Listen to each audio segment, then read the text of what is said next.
Another day, another gastos na naman tayo. Welcome to Agus River. Stop over. Kape muna, sinato-nato. Oh.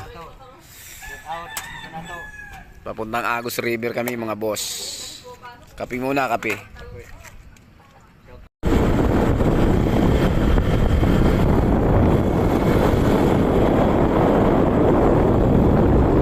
Impanta na kami mga boss. Stop over muna, pahinga. Nangangawit na eh. Sobrang lamig eh sa biyahe. Oh, nagpalipad muna si Boss Primo ng drone natin. Ayan oh. Oh, di ba? Tapos maya-maya larga na ulit.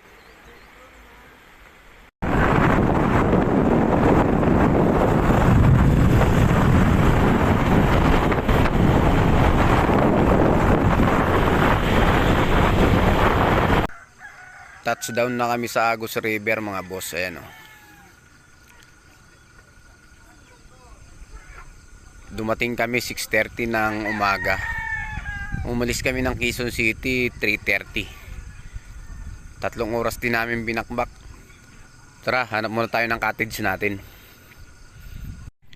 May mga tindahan din pala rito. Ayan o. May mga bilihan din ng chicheria, alak, kape, kung ano-ano. Ayan o. Tapos ang lawak ng parking.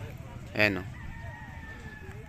Dito kami nagpark lang sa Batuan. Ayan o. 5 motor lang kami. Ayan mga boss o. Yan. 5 motor lang kami. Ayan. Yan yung parkingan dito. Ang lawak. Ayan o. Yan yung mga tropa natin. Ayan o. 5 motor lang kami. Laban na.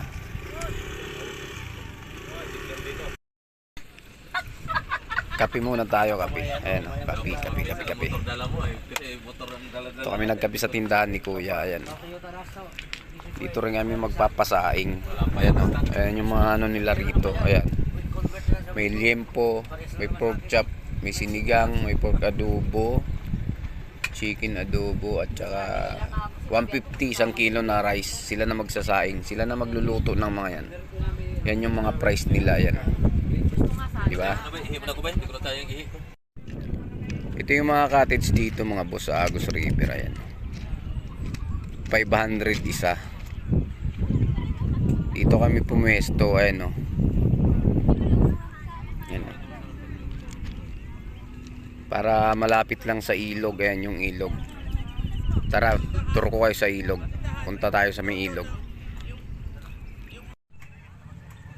May mga floating cottage din sila rito. Ayan o. 1.5 daw yan yung floating cottage. Kinuha lang namin yung tagpa 500 lang. Ayan yung Agus River. Ang ganda o. Mamaya ligo tayo dyan mga boss. Ligo tayo.